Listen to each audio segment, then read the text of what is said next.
Bumuo ng Special Investigating Team ang Manila Police District para imbestigahan ang natagpuang chop-chop na katawan ng lalaki na isinilid sa isang drum sa Maynila. May bakas ng pagkakatali ang kanyang paa at may inihalo ring kimchi sa drum kung saan natagpuan ang biktima. Saksi si Dano Tingkungko. Ibinenta ng isang lalaking sakay ng van ang isang drum sa isang mangangalakal sa Maynila. Hindi sukat akalain ng mga ngalakal na chinap-chop na katawan pala ng isang lalaki ang laman ng plastic na nakasilid sa drum nang buksan niya ito alas 9 kagabi. Yung isang kalakal boys po na pinagtapunan ng isang mama na binayaran siya ng 300, kinuha niya po kasi akala po niya kalakal yun. Pagbukas niya, nagulat siya. Patay pala. Chop-chop na pala. Base sa paunang evaluation ng SOCO, nasa 6 na oras palang patay nang matagpuan ng lalaki. May nakita ring saksak ito sa leeg. May lubid sa putol ng mga braso ng biktima at may bakas din ang pagkakatali sa kanyang mga paa. Based doon sa estimate natin sa edad nito, ito ay lalaki na may edad sa estimate ng ating forensic unit na sa 35 to 40 years old ito. Wala tayong nakitang mga identification, wala rin tayong nakitang mga body marking o kaya mga tattoo. Ongoing pa rin yung ating iimbestiga para malaman natin yung identity nitong ating biktima at siyempre yung mga gumawa nito. May inihalo ring kimchi sa labi ng lalaki. According dun sa ating taga-forensic unit, para mga kimchi product. So, hindi natin alam kung purpose yun para hindi maamoy. Dahil siyempre pag kimchi nga naman, ay medyo may maamoy yun para matakpan yung amoy ng katawan ng ating biktima. Bukod sa pagtukoy sa biktima, inaalam din kung saan siya pinatay at kung bakit chinap-chop ang labi. Kung sino man po ang nakakaalam ng victim, magbigay alam po lang sa barangay namin at sa kapulisan po. Bumuo ng Special Investigating Team ang Manila Police at ongoing ang pag-trace sa mga nangyari sa drama at sa sasakyang nagdala nito bago at pagkatapos ito magpunta sa lugar. Marami na ring nakalap na testimonya ang pulisya mula sa mga saksi pero hindi muna idinetalye. Sinisilip din kung makatutulong sa investigasyon ng mga marking sa drum tulad ng manufacturer at origin na Indonesia. Lahat yon titignan, mag-iimbestiga doon kung meron bang connection yon at malalaman natin yon during doon sa pagka natapos na yung ating pag-iimbestiga dyan. Para sa GMA Integrated News, Dano Tingkungko ang inyong saksi. Tumanggi pong maghain ng plea si dating Senator Bong Revilla sa pagbasa ng sakdal sa kanya para sa kasong malversation. Kaugnay po yan ng umano'y 92.8 million pesos na ghost flood control project sa Pandi, Bulacan. At dahil dito, Sandigan Bayan ang naghain ng not guilty plea para sa kanya. Pinayagan naman ng Korte si Revilla na maghain ng mosyon sa Office of the Ombudsman para muling imbestigahan ang kasong isinampal laban sa kanya. Inatasan ng Ombudsman na resolbahin ang mosyon ng kampo ni Revilla sa loob ng 60 araw. At sa gitna ng kanyang arraignment, nag-thumbs up si Revilla nang tanungin ang kanyang kondisyon. Sabay ni Revilla na binasahan ng sakdalang dating opisyal ng DPWH Bulacan 1st District na si Juanito Mendoza. Naghain naman siya ng not guilty plea. Nagsampa ng reklamong cyber libel si Michelle D laban sa internet personality na si Sian Gaza at 4 pang social media pages dahil sa anyay fake news na ipinapakalat laban sa actress Beauty Queen. Ayon naman kay Gaza, ginagamit umano siya ni D para malihis ang issue. Saksi si Oscar Oida. Naghain sa NBI Cybercrime Division ang beauty queen actress na si Michelle D ng reklamong cyber libel laban sa internet personality na si Zian Gaza at 4 na iba pang social media pages. Aligasyon ni D, nagpapakalat ang mga ito ng maling impormasyon at fake news laban sa kanya. Napakarami na po, halos araw-araw may mga lumalabas na mga maling impormasyon tungkol po kay Michelle. In fact, meron pong isa pa doon na nasa ibang bansa daw siya at tumakas. So here, she's here. Kita nyo naman, never po siyang umalis ng bansa. Sabi ni D, batid niya na siya ay isang public figure pero ibang usapan na anya kung mali at nakakapanirang impormasyon na ang ipinapakalat.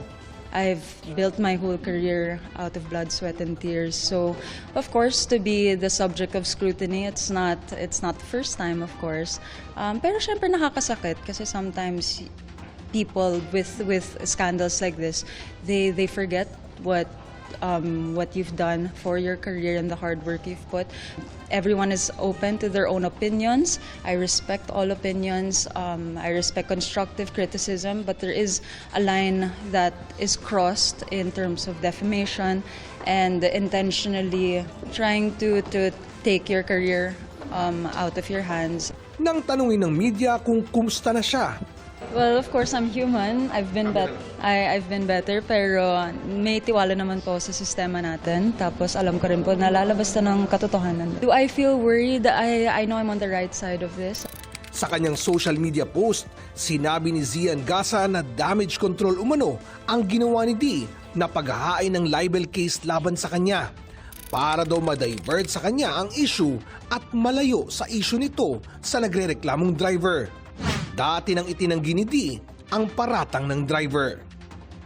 Para sa GMA Integrated News, ako si Oscar Oy ng inyong saksi. Nanawagan ng pamilya ni Mary Jane Veloso na mabigyan siya ng clemency ni Pangulong Bongbong Marcos. Kasama nilang nagtipon sa harap ng Department of Justice ang grupong migrante at mga taga-suporta. Ayon sa mga magulang ni Mary Jane, matagal nang naghirap sa kulungan sa Indonesia ang kanilang anak. At nakiusap din sila sa Pangulo na dalawin si Mary Jane para makita ang kanyang sitwasyon. Nitong Enero, gumawa rin ng open letter si Mary Jane para ipanawagan ang kanyang paglaya. Taong 2010, nang hatulan ng kamatayan si Mary Jane sa Indonesia dahil sa drug trafficking. Naibalik po siya sa bansa noong 2024. Tuloy po ang public consultation kaugnay ng anti-political dynasty bill at kabilang sa mga natalakay ang iba pang pwedeng sakupin ng panukala. Gaya ng kung pwedeng tumakbo ng sabay ang magkasintahan pa lang o kaya mga miyembro ng LGBTQIA+ community na ikinasal sa ibang bansa. Saksi si Mav Gonzalez. Sa public consultation sa Marilao, Bulacan para sa panukalang anti-political dynasty bill, nabanggit ni Bulacan Vice Governor Alex Castro na may mga usap-usapang tatakbo sa ilang posisyon ang may bahay niyang si Sunshine Garcia ng Sex Bomb Girls. Kahit naniniwalang kaya nitong manalo, tutol siya kung dalawa sila sa gobyerno. Alam niyo po, kung gusto mo ng pagbabago, simulan mo sa sarili mo. Kami pong pamilya, isa lang dapat ang nakaupo. Iyan nga po yung nilalabanan natin, tapos tayo rin ang gagaya sa sistema. Pero di lang mga kasal ang napag-usapan. Natanong din kung magkasintahan pa lang na tumatakbo sa politika sa iisang probinsya o lokalidad, sakop ba sila ng ipapasang anti-political dynasty bill? Paano naman kung miyembro ng LGBT+ na ikinasal abroad pero hindi naman kinikilala ng Pilipinas ang kasal nila? Kung jowa lang po sila, covered po ba yun? Or they have to have it or they have to live together before the law will apply to them. Kasi po dito, or present themselves to the public as a couple. And sabi ka kay Ma'am Riza, dito po kasi regardless of sexual orientation. Oo, bawal silang sabay tumakbo. Kung panukala ni Senador Risa Ontiveros ang maisa sa batas, anuman ang kasarian nila. Kahit hindi po sila kasal ng simbahan o civilly, basta meron silang iisang tahanan at pinakikilala ang sarili nila bilang isang couple. Kung magkakaanak naman ang babawalan, hanggang second degree of consanguinity o immediate family tulad ng asawa, kapatid, magulang at anak ang gusto ng mayor ng Marilao. Kasama rin dito ang maglolo at magpinsan at iba pa. Sometimes if you go further to fourth degree, minsan po yung pinsan mo, kaaway mo na. Yung very close ng pinsan mo, o yung para mo, churuhin mo, hindi mo nakaka-good. And they are a separate, kumbaga, pag dito po sa local, separate household na siya. At sabay na pagtakbo lang ang gusto niyang ipagbawal. Huwag naman daw yung magkasunod na termino ng magkaanak. Para sa GMA Integrated News, ako si Mav Gonzalez, ang inyong saksi. Naisubasta sa halagang 21 milyong piso ang unang edisyong kopya ng El Filibusterismo ni Jose Rizal. Ang kopya ito ay may pirma at dedication ni Rizal para sa kanyang kaibigan. Ayon sa Leon Gallery, ito ang itinuturing na pinakamahal na librong naibenta sa Pilipinas. Mga kapuso, maging una sa saksi. Mag-subscribe sa GMA Integrated News sa YouTube para sa iba't ibang balita.